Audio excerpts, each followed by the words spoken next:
Alright guys, Hatchcomic again today. Hope you're doing good and enjoying your day so far. Drama back on the menu in the Call of Duty world last night, and who is surprised? Everything was hitting the timeline with Parasite having to come out and defend himself from various accusations, but also Kenny getting involved elsewhere. Some of the Los Angeles Thieves guys giving their thoughts on the state of Kenny as a player in this game so far. Kenny seems to be using that discussion as motivation to try and improve and shut down some of this trash talk maybe for the rest of the season. Very much enjoyed your thoughts in the comments below. Hit the like button if you enjoy. Subscribe if you're new as always. If you're interested in the drama, let's just crack right on with it, right? Because look, I don't want to do too much on the thumbnail or anything about this, but still, there is plenty to get into. Even people that weren't that involved in the scene anymore were coming back to the timeline in force yesterday to get a load of this stuff. So, you know, just to explain some of the characters involved, this is a tweet from Keeks, of course, that's Drazah's girl who is there in Madrid, and this is Bianca, who is Nastie's girlfriend. So, yeah, that's basically what's going on here. So anyway, as of yesterday, this tweet then hits the timeline from Bianca saying the following: crazy how some girls will show everything on the TL, but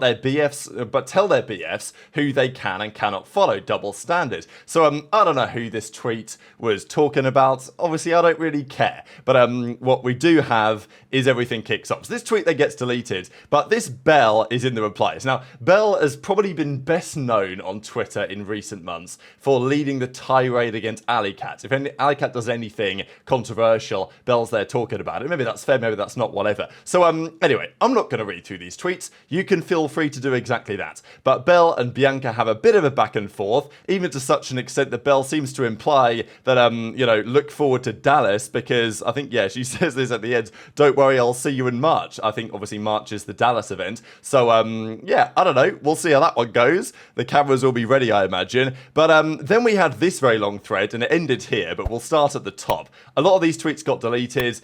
You know, Belle was in the replies to this one as well, talking all sorts, you know, just popping off on the main stage, basically. And look, I'm not going to go through and I'm not going to find every single deleted post here because, as I say, I don't really care. The big drama came at the end of this thread. But, yeah, we can see it was all popping off. Belle was doing a barrage of tweets, and there were so many people in the scene watching all this unfold, pretty mind-blown about how this was developing. And the funny thing was, really, I mean, it's funny or not, depending on your perspective, obviously, but right at the end of this, we then get the following. Parasite says, hey guys, I don't know what this is all about, but leave me out of this, please. So, you know, Haggy got involved here as well.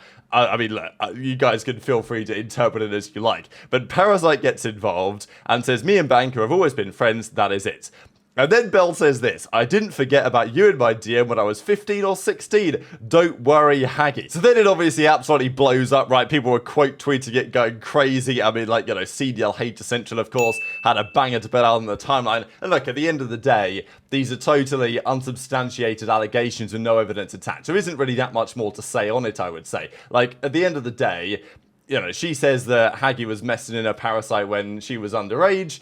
I think maybe it was an old Twitter account, so she doesn't have it anymore, so there's no proof. I think there was this other tweet that was going around as well in the replies to Parasite saying the following. So, I mean, look, when there's no evidence attached to this type of stuff, it's dangerous to take these allegations any further than they presently are. But of course, Parasite feels the need to respond to this situation. I mean, you know, like, this I thought was a pretty wild final word of this sentence. And Parasite's like, look, at the end of the day, there's no, like, evidence attached to any of this type of stuff. Like, you know, the burden of proof is on the one bringing the allegations, and as it stands, there is, you know, no proof, so maybe Parasite doesn't need to say anything. But he does say the following: can't believe I even got to acknowledge this absolute garbage, but I did not and will never ever do that. Can't believe people are willingly trying to fabricate something for no reason when I was just trying to tell them to leave me out of their beef. So that was step one from Parasite, and then he went to the following: I've just been minding my own business for years, working hard every day in and outside of gaming. Can't believe I have to deal with this crap. Trying to live my life and give back to the community every day. It's so exhausting, he says. So, yeah, that's pretty much where it ends. Obviously, there were further replies, such as this one, which is pretty funny, because, you know, Parasite does, you guys remember, I mean, it was a video I made on the channel, what, 5 years ago now, whatever it was, when Parasite DMs Zaptius' girlfriend mid-tournament. That was sensational work, and that will still live on in the memory, obviously. And then we even got this from CDL Central. So it was all going on last night, as we know. Even Priestahh was hitting the timeline saying, been a while since I've been reading some eDRAMA, good stuff I'm reading, always top-notch entertainment. So, yeah, that's pretty much where we end it for today. But man, I was expecting some sort of drama at the timeline after the tournament. There tends always to be something going on at post-CDL events. I know even CDL Pal was talking about it as well. Last year, on a couple of occasions, we had Drazah versus Scrappy, or as it more often was, Darian versus Geeks, and, well, even this time, they're still getting involved on some level. Plenty else to talk about, though, as well. We're going to discuss this as well. Bounty and Dealership are in the game now, and they've actually been put into ranked for all the modes. So, the pros may try them out, they may not. Don't know what your guys' experiences are on these maps so far in the comments section below. I know that Parasite himself was actually talking about the fact that Dealership, which is this one, might not be, you know, the best for competitive, shall we say. Dealership does seem a map where the SMGs are probably going to be dominating. Maybe it plays pretty well. Some people like it. Some people seemingly do not. Bounty is a more controversial one. I'd love it to work and to play well, but I just, from the things I've seen, I'm not so convinced on that. So, yeah, this is Bounty. This is Dealership. They're both going to be in the game in ranked for like a week for people to get to testing them. And maybe the pros will have a look at it. I don't know how keen they will be to change the map pool. If they do change anything, the pros, and maybe the pros don't even get to decide anymore, right? Because the CDL made the call when Rewind was gone for Hacienda. But I think there is a discussion to be had with, you know, let's say Skyline Hardpoint maybe, or certainly Vault Search and Destroy needs to go in favor of something else. And that could even be a Dealership. That could be a return of Rewinds. Maybe that's not entirely impossible either. So there's a couple of interesting questions to answer. Generally speaking, we are today on the Wednesday, the 5th of February. It's usually the following Monday. So the matches don't happen this weekend, but they happen next weekend again. And it's usually the Monday before the matches where everything has to be locked in. So if the pros want to decide, they have roughly 5 days to go to the CDL and say, hey, we agreed that we want to do this to the map pool. And the CDL may say, all right, fine. Or they may say, we don't care. Which, you know, maybe is the answer nowadays. I don't really know, but these maps are in the game. They're going to try them out. Look, would it have been better if it was Frequency Arsenal? I mean, yeah, absolutely, as far as I'm concerned, because Hacienda has improved the watchability of the game, in my opinion, to some great degree. But, yeah, Parasite says Dealership Hardpoint might as well be Shipments, because I think it's because all the hardpoints are so closely located to one another. The map isn't tiny like Shipments, but all of the hills are really close. And obviously it's funny because Parasite in the replies, you know, there were loads of replies being like, you know, hang on a second, bro's trying to brush it up and all this other stuff. So obviously after the reply to this tweet, he felt like he needed to respond to that earlier drama publicly to some degree. The other drama, though, that I wanted to get into today was the following. And I'm not really sure how to read Kenny's response to this. So, yeah, very much intrigued to hear your thoughts in the comment section below that one. But, yes. So, Nade, JCap, and Octane were discussing Kenny's career and his performances so far in this particular title. BO6 has not been a good game for him so far, but it's not been an underwhelming, you know, it's a realization that people are having that he's been pretty underwhelming in many years at the start of titles. It's not a new thing that Kenny struggles out of the gates and then gets better and better and then ends up winning championships towards the end of the season. We've seen that many a time before. Sometimes it's taken a role swap, and I think that is a discussion that I would have if I was OpTic. Maybe not with the team, but certainly if I was coaching the team, I'd be thinking about whether having Kenny on a more full-time SMG, certainly with how good the Jackal is at the moment, I think Kenny would be very good on a Jackal if you ran it more often. Dashy's always going to be the main, that's fair enough. But if there's anyone that's going to flex in the same way that it's Cellium pulling it out sometimes on FaZe, and even on, I mean, Hacienda offense, Hacienda in general, they're running 4 Jackals a large proportion of the time, that roster. And it's working out for them relatively well. I think Kenny could do it more often, of course. The issue is Shotzzy. Look, Shotzzy could run a flex. Huke probably could run a flex. I think maybe even in an ideal world, you might have had Shotzzy, Kenny, and Pred still around, and then you could even put Pred to the flex maybe, and then have Kenny run a full-time sub.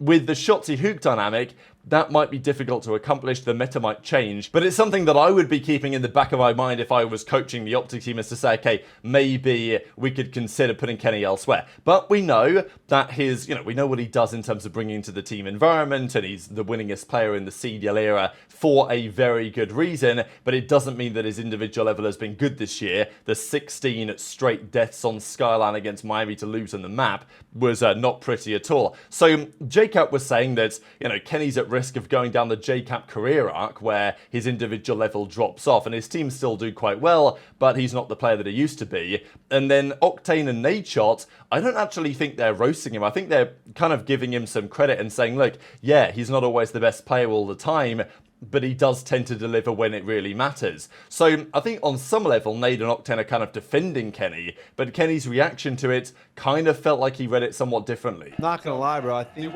Ken is on a similar career arc. I like Ken too. As me. But he's got to starting to get on a little bit.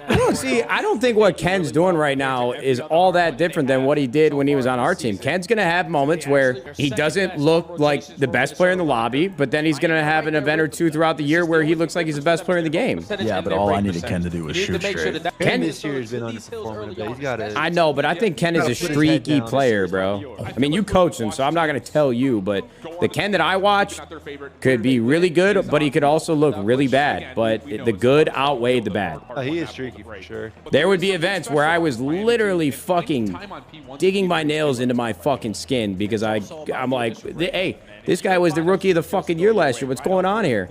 And then, like an event later, he would shut me the fuck up immediately and look undeniable on the map. So Kenny then quote tweeted this clip with the following, the triple laughing, crying face emoji, whatever, and then effing noted, he says. So what do you guys read into this response? I'm not honestly kind of sure whether Kenny just thinks, oh, you know, nice one, guys, or I think at the very minimum, this tweet from Kenny implies that he's taking this as some degree of motivation, like hearing those guys talk about that, you know, sometimes he's very bad at COD, very, you know, sometimes looks like he doesn't know what he's doing on the map or whatever, and he's struggling. That kind of sentiment from these guys maybe is getting Kenny somewhat motivated.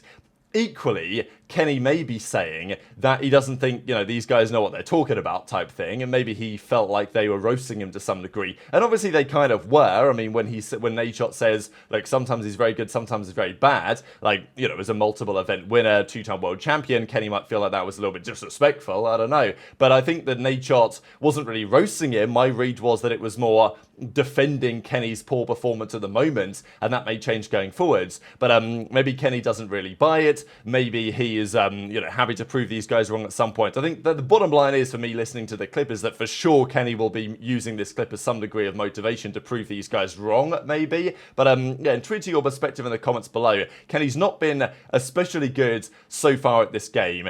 He's had his moments rarely. I mean, the 1v2 against Thieves Envoy to make the 5-1 comeback on Hacienda has pretty much been it so far this season, to be fair. And I'm sure there'll be more when we get to LAN, but so far there's lots to think about for the Green Wall and for the OpTic fans, and exactly how OpTic will go back home and approach their practice before they play FaZe, the first game that they play, I believe, on the upcoming weekends, next weekends, when the matches are officially back. Just one final thing to discuss here, viewership for the overall weekends. These are the viewership numbers, the breakdown overall, and it's pretty interesting to look at these numbers. So last year's Major 1, of course, was in Boston, so you would tend to expect the European events to have lower viewership because of the time zones. It's not as good for those on certainly the West Coast and the East Coast as well. It's okay, but certainly Thursday, Friday, people are at work, stuff like that. It's not exactly ideal. But the viewership was pretty similar to last year's first major, given the fact that last year's major OpTic came 3rd, I believe, whereas this time they came top 8, and even Gentlemates, the other big name team, they were out in top 12. So I think these viewership numbers are actually pretty good.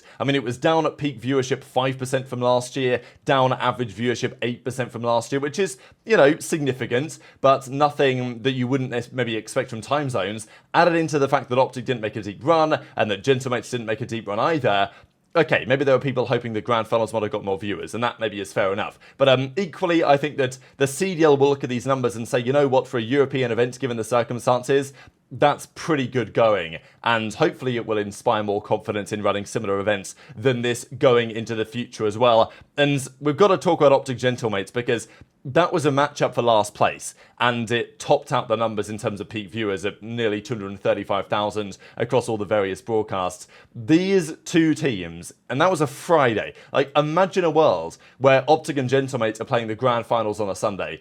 I am convinced that we will be breaking the all-time record for Call of Duty viewership if that happens. But the teams need to get better if they want that to happen. So very much interested in your thoughts in the comments below. Hit the like button if you enjoyed. Subscribe if you're new. Take care. And I'll see you next time.